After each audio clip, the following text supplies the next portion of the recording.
dan ka zo za ka yi wanka ɗin ko za ki yi wanka ga ruwan a gabanka,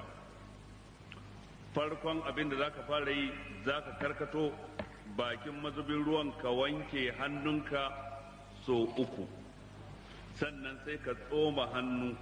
a cikin ruwan sai ka ɗebo sai ka wanke gabanka. A daidai lokacin da za ka wanke gabanka a lokacin za ka ƙulla niyya ta wankan janaba wanda yake wajibi ne, wanda yake farilla ne, wanda yake dole ne.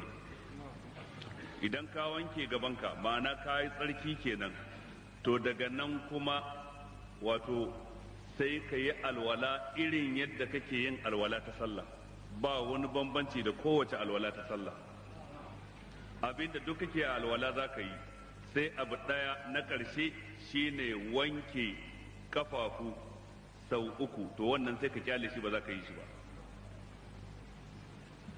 To daga nan gudun sai ka ɗebi ruwa a cikin tafin hannunka ɗaya sai ka zuba a kanka, ko da yake kafin haka ya kamata ka tsoma yatsunka hannunka guda 2 a cikin ruwan da kake wanka da shi, ba tare da ka ɗebi ruwa ba ka fito da shi sai ka mummurza kanka, saboda kowane gashi da ya buɗe lokacin da mani ke kokarin fita daga jikinka ya koma yadda yake. Dan gashin dan adam yakan bubbuɗe musamman gasunsa na ka. Gashinka idan ka zuba ruwa a haka na iya haifar maka da ciwon kai ko wani abun na daban. To bayan ka mummurza kanka to shine sai ka kamfaci ruwa cikin tafin hannu sai ka zuba a kanka ka tabbatar ya game ko ina a kanka. Ɗaya kenan, ka sake kamfata na 2 ka tabbatar ya game ko ina a kanka, sannan kuma ka sake kamfata na 3 ka tabbatar ya game ko ina a kanka. To idan kai wannan shine sai ka ɗebi ruwa ɗin kuma ka game dukkan jikinka da shi, kana mai farawa da ɓangaren ka na dama